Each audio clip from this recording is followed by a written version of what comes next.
Hello guys. അപ്പോൾ നമ്മൾ ഈ കാണുന്ന തൈകൾ ഇന്നലെ VFPCക്ക് എന്ന് പർച്ചേസ് ചെയ്തതാണ്. അത് നമ്മളിനി ഗ്രോ ബാഗ്സിലേക്ക് സെറ്റാക്കാൻ പോവാണ്. അപ്പോൾ അതിനായിട്ട് നമ്മൾ മണ്ണൊരുക്കണം. അപ്പോൾ ആദ്യമായിട്ട് നമ്മൾ ഈ ഗ്രോ ബാഗ്സ് എടുക്കുകയാണ്. ഇതെല്ലാം നമ്മൾ കഴിഞ്ഞ സീസണിൽ യൂസ് ചെയ്തിരുന്ന ഗ്രോ ബാഗ്സ് ആണ്. അപ്പോൾ മാക്സിമം നമ്മളത് റീയൂസ് ചെയ്യുക എന്നുള്ളതാണ്. അപ്പോൾ ഈ ഗ്രോ ബാഗ്സ് നമ്മൾ യൂസ് ചെയ്തതിന് ശേഷം ഇതുപോലെ മണ്ണ് നിറച്ച് വെച്ചിരിക്കുകയാണ് ചെയ്തിരുന്നത്. അപ്പോൾ അതിലെ ഗ്രോ ബാഗ്സാണ് നമ്മൾ വീണ്ടും എടുത്ത് നമുക്ക് ആവശ്യാനുസരണം ഇതുപോലെ മണ്ണ് നിറച്ച് കൊടുക്കുകയാണ് ചെയ്യുന്നത്. അപ്പോൾ ഈ മണ്ണ് നിറച്ചതിന് ശേഷം നമ്മൾ ഈ മണ്ണ് ഒരുക്കിയെടുക്കുന്നത് എങ്ങനെയാണെന്നാണ് നമ്മൾ ഇന്ന് കാണാൻ പോകുന്നത്. അപ്പോൾ ആദ്യം നമുക്ക് ആവശ്യത്തിന് മണ്ണിട്ട് കൊടുക്കാം. അപ്പോൾ നമ്മൾ ആദ്യത്തെ തൈ സെറ്റ് ചെയ്യുന്നതുകൊണ്ട് നമുക്ക് പകുതി മണ്ണ് നിറച്ചാൽ മതിയാവും. അതിനുശേഷം നമ്മളിവിടെ ചാണകപ്പൊടിയാണ് ഇടുന്നത്. അപ്പോൾ ആദ്യം ചാണകപ്പൊടി ഇട്ട് കൊടുത്തു. വീണ്ടും കുറച്ചുകൂടെ ചാണകപ്പൊടി ഇട്ടിട്ട് അതിന് ശേഷം എല്ലുപൊടിയാണിത്. ഇത് എല്ലുപൊടിയാണ് കേട്ടോ. എല്ലുപൊടി ജസ്റ്റ് ഒന്നിങ്ങനെ വിതറി കൊടുക്കുക. അതും കുറച്ച് മതി. അടുത്തതായിട്ട് ഇത് വേപ്പൻ പിണ്ണാക്കാണ്. വേപ്പൻ പിണ്ണാക്ക് ഇതുപോലെ അത് വളരെ കുറച്ച് മതി. കുറച്ച് വേപ്പൻ പിണ്ണാക്ക് ഇട്ട് കൊടുക്കാം. ഇനി അടുത്തായിട്ട് കുറച്ച് കുമ്മായമാണ്. കുമ്മായം കൂടി ഇട്ട് കൊടുത്തിട്ട് നമുക്ക് നന്നായിട്ട് മിക്സ് ചെയ്തെടുക്കാം.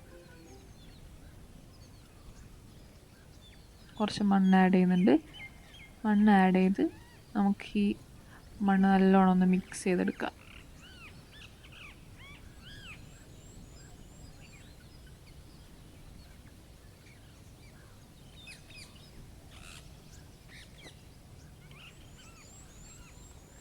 ഇനി ഒരു കാര്യം ഇതിലേക്ക് ഉണ്ട്. ഇത് ചാരമാണ്.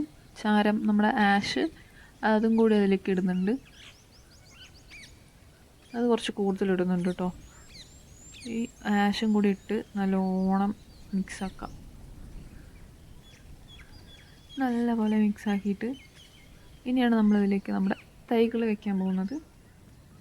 അപ്പോൾ നടുക്കൊരു കുഴിയെടുത്ത് നമ്മളതിൽ ഈ 2 തൈകൾ വീതം വെക്കുന്നുണ്ട്. നമ്മളത് സെറ്റാക്കി ആണല്ലോ ഈ ഒരു തൈകളൊക്കെ ഒന്ന് പിടിച്ചു വരണം. അപ്പോൾ ആദ്യമായിട്ട് നമ്മളതിന് കുറച്ച് ഈ മണ്ണ് മാത്രം ഇട്ട് കൊടുത്തിട്ടാണ് ഈ മിക്സ് ചെയ്തതിന് ശേഷം മണ്ണൊക്കെ ഒന്ന് സെറ്റാക്കി അതിന് ചുറ്റും ഇട്ട് കൊടുക്കാം.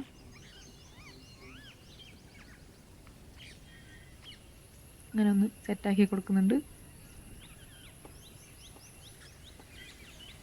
ഇത് വളർന്ന് വരുന്നതനുസരിച്ചിട്ട് നമുക്ക് ഇതിലേക്ക് മണ്ണ് ആഡ് ചെയ്ത് കൊടുക്കുകയാണ് ചെയ്യുന്നത് കേട്ടോ.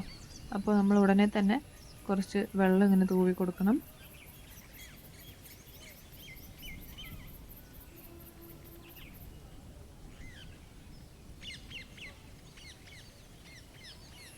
നമ്മളിപ്പോൾ ആഡ് ചെയ്ത എല്ലാ സാധനവും നമുക്ക് വളക്കടകളിൽ വളരെ ഈസി ആയിട്ട് കിട്ടുന്ന കാര്യങ്ങൾ തന്നെയാണ്. അപ്പോൾ ആദ്യമായിട്ട് നമ്മൾ ചാണകപ്പൊടി ആഡ് ചെയ്തിട്ടുണ്ട്. ഇത് 2 കിലോൻ്റെയാണ്, 60 രൂപ. ഇത് എല്ലുപൊടിയാണ്. ഇതും 2 കിലോൻ്റെ പാക്കറ്റാണ്. ഇത് ഏകദേശം 120 റുപ്പീസാണ്. അടുത്തായിട്ട് ഇത് കുമ്മായവും ആഡ് ചെയ്ത് ഇത് വേപ്പ മണ്ണാക്കാണ്. അങ്ങനെ നമ്മൾ ചാരം കൂടി ആഡ് ചെയ്തിട്ടുണ്ട് കേട്ടോ. അപ്പോൾ ഇത്രയും സാധനങ്ങളാണ് ആഡ് ചെയ്തിട്ട് നമ്മൾ ഈ മണ്ണ് ഒരുക്കി എടുത്തിട്ടുള്ളത്.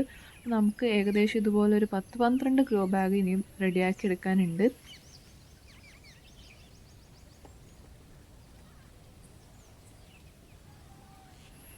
അപ്പോൾ നമ്മളിങ്ങനെ ഇതിങ്ങനെ ചെയ്തുകൊണ്ടിരിക്കുന്ന സമയത്താണ് നല്ല മഴ പെയ്യുന്നുണ്ട്. അപ്പോൾ മഴ പെയ്യുന്നതുകൊണ്ട് നമുക്ക് വേറൊരു നിവൃത്തിയില്ല. നമ്മളിത് സൈഡിലേക്ക് ആക്കി വെച്ച് ജസ്റ്റ് തൽക്കാലം ഇത് സ്റ്റോപ്പ് ചെയ്തിട്ടുണ്ട്. പക്ഷേ മഴ മാറുന്ന ലക്ഷണമില്ല. അപ്പോൾ നമുക്കിത് തൽക്കാലം ഇവിടെ വെച്ച് അവസാനിപ്പിക്കേണ്ടി വരും. അപ്പോൾ ഇനി ബാക്കി നാളെ ആവട്ടെ.